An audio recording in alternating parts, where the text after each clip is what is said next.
makes it The Thing. As you guys know, The Thing is part of the Fantastic Four, which was created as Marvel's first family, okay, by none other than Stan Lee and Jack Kirby in 1961. Okay, take a look.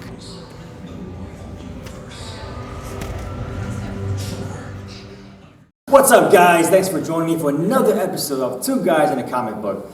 I'm here with a very, very special guest today, Mr. Chapin. Yeah. So, hi, how you doing? Good. I'm doing well. How about yourself?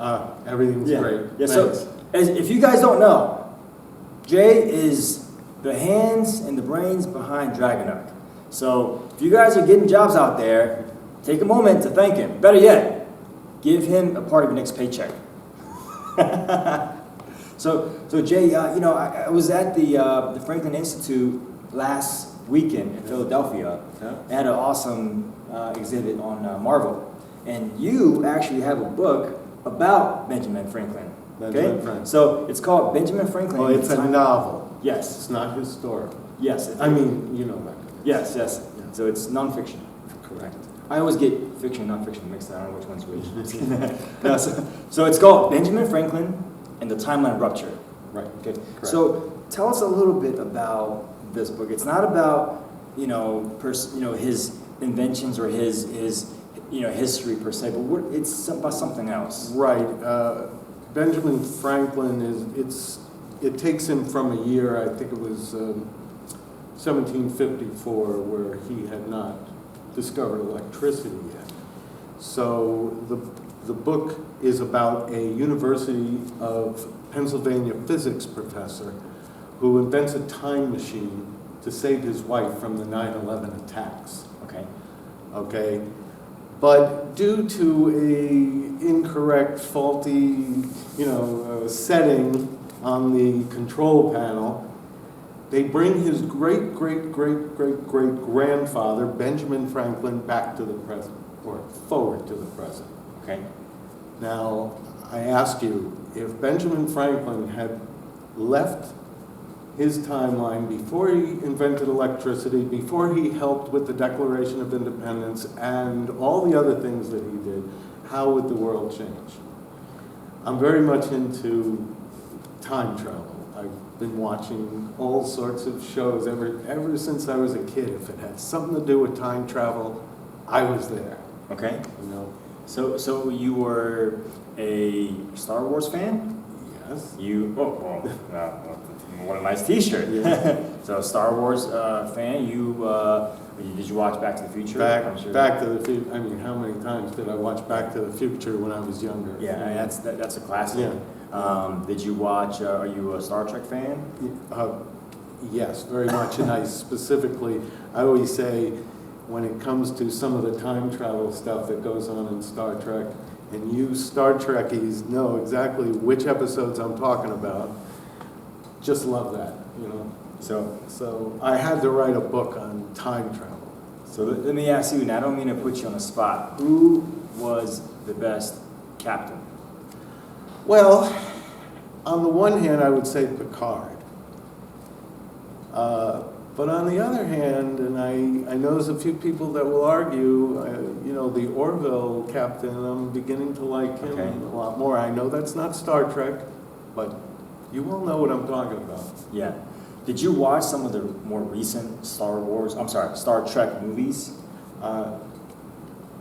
Yes, I've seen most of them. Okay. And yeah, so in Star Trek, there's lots of time travel, obviously, and your book is about time travel. Yes, sir. I mean, how did you? What was your? I know that you were passionate about time travel, but what made you, let's say, come together one day and say, I'm going to write a book on time travel specifically? I mean, as opposed to... Well, it's hard to say exactly why. Like I said, every time I see a show that has some sort of time travel, ever since I was a little kid, I was into it. So, I always wanted to write a book about time travel. And little by little, this kind of stuff pops in my head, and I finally decided to sit down and write the whole thing. Yeah. And it took a few years. I first wrote it as a screenplay, and then I took the screenplay and then I wrote it into a novel. So, what the biggest thing that I like about time travel is you get to see In other words, if there was no Ben Franklin, then a lot of things would change, and you'll see that in the book. Things are not as good anymore. And we as a people should be really thankful for a lot of things that we have. As opposed to complaining about how if our internet was or is 5 seconds slower than... Yeah, we get a little bit too upset in life at things, and we have it pretty good. Yeah. No, I mean, this is a fantastic book. So you read it. I read it. I gotta be honest with you. I didn't know what to expect. But right. I dove right into it, and the original plan was to read it, parts, day by day. Right. I read the entire book in one day. One day. I'm not kidding. One day, I read the entire book. Yeah, and I kept going back to reference other details, about time travel, things that I missed. But I gotta tell you, the way you structure the story, it's very clear. I mean, maybe I went through it too fast, so I had to go back to make sure I caught all the small details. But the story, the structure, the placement of when things happen. The scenes, yeah. It was very clear. I mean, I could really, I could imagine if I was watching it on a big screen. Yeah. I could follow it very. Yeah. While I was writing it, I had to actually keep a timeline Okay. in front of me because I even got confused. Because Yeah. you have Benjamin Franklin coming from the 1750s. He's going to the 2014 area, and then there's some scenes later. I think it's at the end of 2020, and so it got a little bit confusing. Yeah. Going back and forth, but it was fun to write. So your book, this story, it's not just about Benjamin Franklin. It's not just about time travel. No. It's also about romance. There is for you ladies and you men too, there's a bit of romance. I mean, he's going back, he wants to go back in time to save his wife. But then he meets somebody who becomes his new assistant. Okay. And she pretty much gets him to the point where he's not sure if he wants to go back anymore to save his wife, if you know what I mean. So he's stuck in between saving his wife from the 9/11 attacks, going back to that, and thinking, here's a new woman, I'm in love with her. What do I do? Okay. So he's got to figure out who to choose. Yeah. And the only way to find out is to read the book. Right. Because we can't. Yeah. So also with time travel, it doesn't always go very smoothly, right? Mm. So it's like everything else, like Murphy's Law. Okay. Yeah. If it can be wrong, if it could go wrong, it will go wrong. Yeah. Right. I think one of the things that we ask in the book is time travel a good thing, obviously. Sure, you can go back, you've heard a million times, let's go back and kill Hitler before, what would the world be like if there was no Hitler? Well, we don't know. It could be worse because, something else was going to happen, but you know what I'm saying. So there's a lot of that in the book where there's a lot of discussions about that and whether or not he should continue with his time travel. Yeah. Because it's pretty much screws things up pretty badly. Okay. So, Jay, we're going to take a quick break and we'll come right back and more with Jay. All right, guys, this is the first comic book published in 1939, as it features the Human Torch. As you can see in the glass case here, this comic book is only 10 cents. Take a look.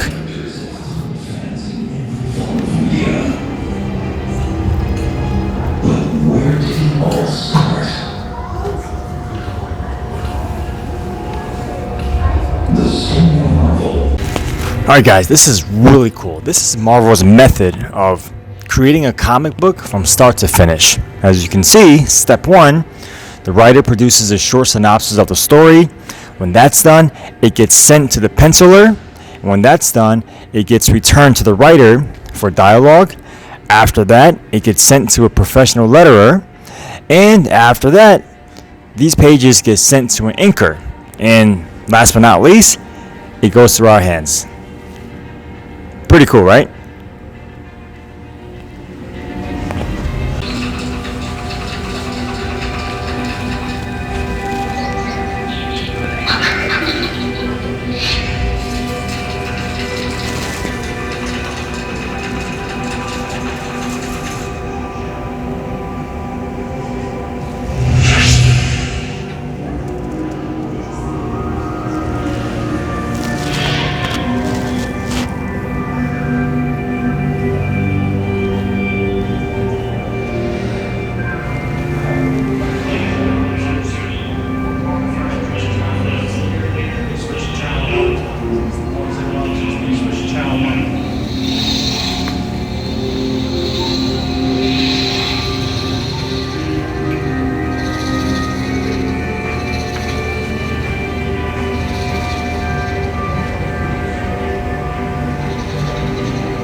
Alright guys, I'm standing here next to a section dedicated to Stan Lee. As you can see, there's clips of every Marvel movie that he's been in since 2008. Take a look.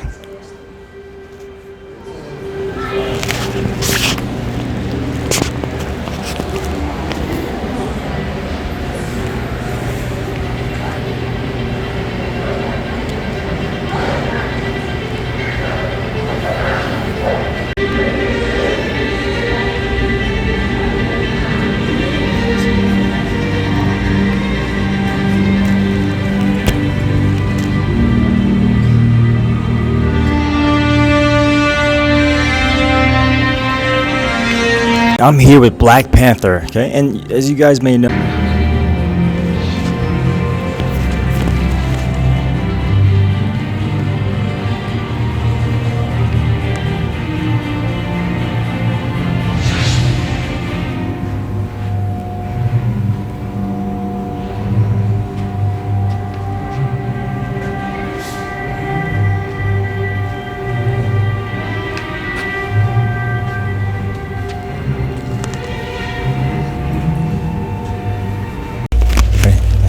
alright guys, check it out. This is so cool. This is the Captain America uniform. As you can see here to my left, okay, he's got the vibranium shield. There's another one up top. Take a look.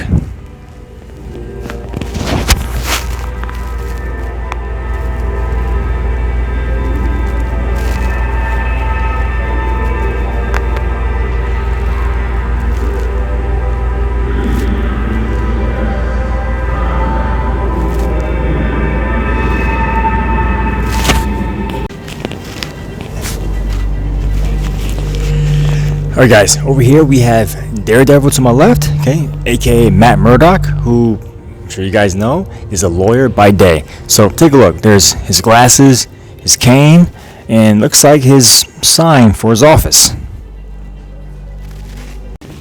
Alright guys, take a look. This is really cool, okay? Here, follow me, come on in. This is the Doctor Strange exhibit. If you just follow me over here to the left, you're gonna see the Doctor Strange costume, okay? So keep going down, you'll see that to the right, actually to the left, across from that, is the costume for the Ancient One. How cool is this?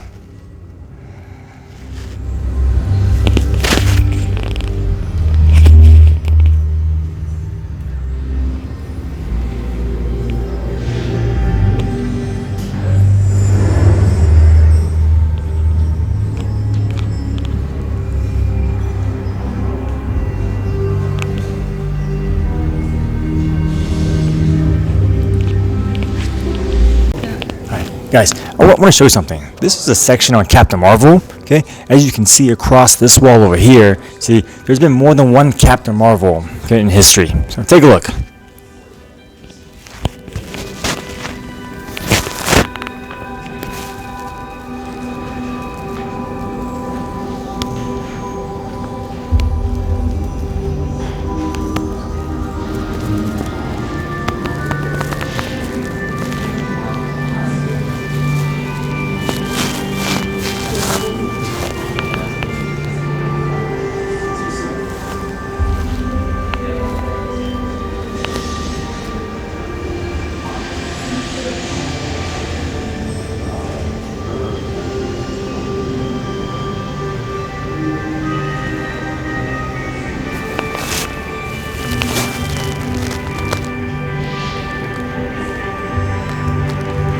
Hey guys, we're back once again on Two Guys in the Comic Book. I'm here with Jay Chapin.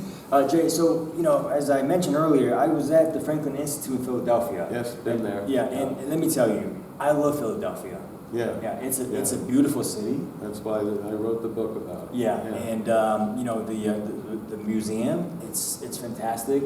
So they have this exhibit on Marvel with Spider-Man and Captain America. All the Marvel characters and history going back to Stan Lee.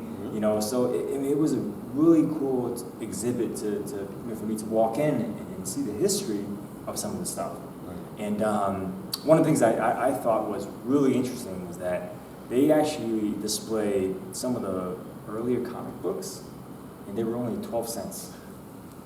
That's exactly what I used to pay for comic books when I first started reading them. Yeah, I mean, I can't 12 imagine. cents. My first Superman comic was 12 cents. Yeah, I mean, you probably have guys walk down the streets, now, and they see 12 cents on the floor, they wouldn't pick it up. Yeah. That's a comic book right there. Yeah. So I had a friend who had them. He had a bunch before I started buying them. His was 10 cents. 10 cents, okay. Yeah. So did you guys, were there special editions that were like 13 cents? Well, after it was 12 cents, 12 cents, 12 cents, and they had special editions for 25 cents. Okay.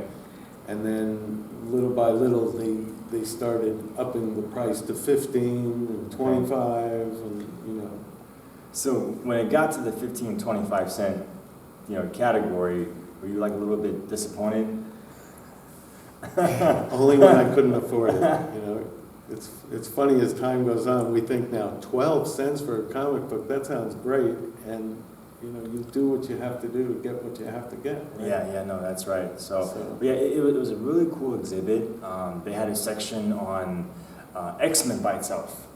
And then the other part was, like I mentioned, the Spider-Man, all the other characters that's part of the Avengers. So you got to see, the history behind the artists. Wow. The history, yeah. It was really cool, yeah. So, maybe, they're actually there till September. Hopefully I'll go back there again and check it out one more time. I have to check that out. Yeah, so it's really cool. So, Jay, I want to go back to your book for a second. Mm-hmm. So with the time travel, Benjamin Franklin, romance. Now, obviously, there's something that goes wrong along, in the process of time travel. Like any story, you've got to hit a climax, okay, before you come back down. So how did you meet? Is someone that reads the book? Mm-hmm. What are some of the questions that they can maybe ask about? Well, I have a list. Oh, okay. I have a list here. First of all, the main question is, will he see his wife again? Okay. And you know the answer because I know. you read it. Number two is, what would the world be like if there was no Ben Franklin? Now, I have a lot of arguments with people. It's like, Ben Franklin, all right, so somebody else would have invented electricity or discovered electricity. Somebody else would have been there. There was still the whole Continental Congress, and they would have taken care. Well, you don't know, because the whole thing is, whenever you have time travel, you always say, if a butterfly flaps his wings in Japan, what happens? And you know that whole thing. Yeah, right? yeah. So if Benjamin Franklin was not present and he did not get back to his own timeline, what would things be like? Right, okay. And this is, I guess, my idea in this novel. Number 3 is, will they be able to send Ben back and get things back to normal? Number 4 is, why does the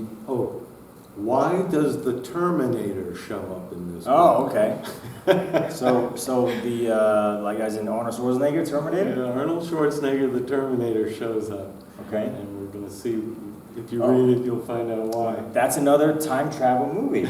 Terminator, right? Exactly. Yeah. Exactly. That's really cool. And then number 5, last one. What did Ben think was the greatest invention since his era?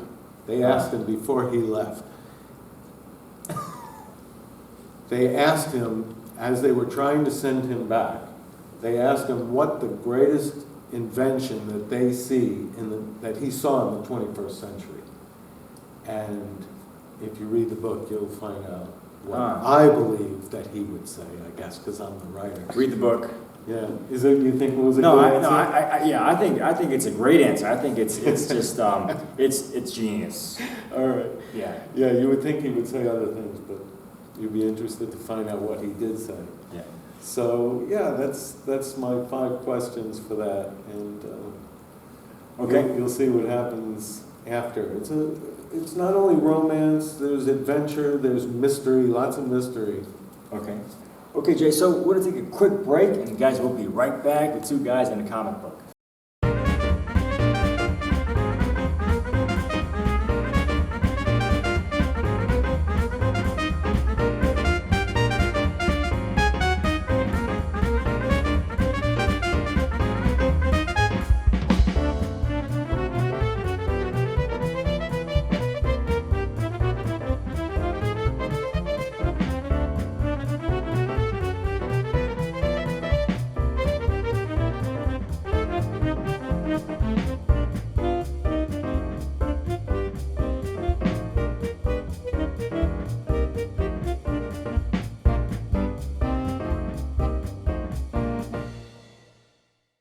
Guys, welcome back to 2 Guys in a Comic Book.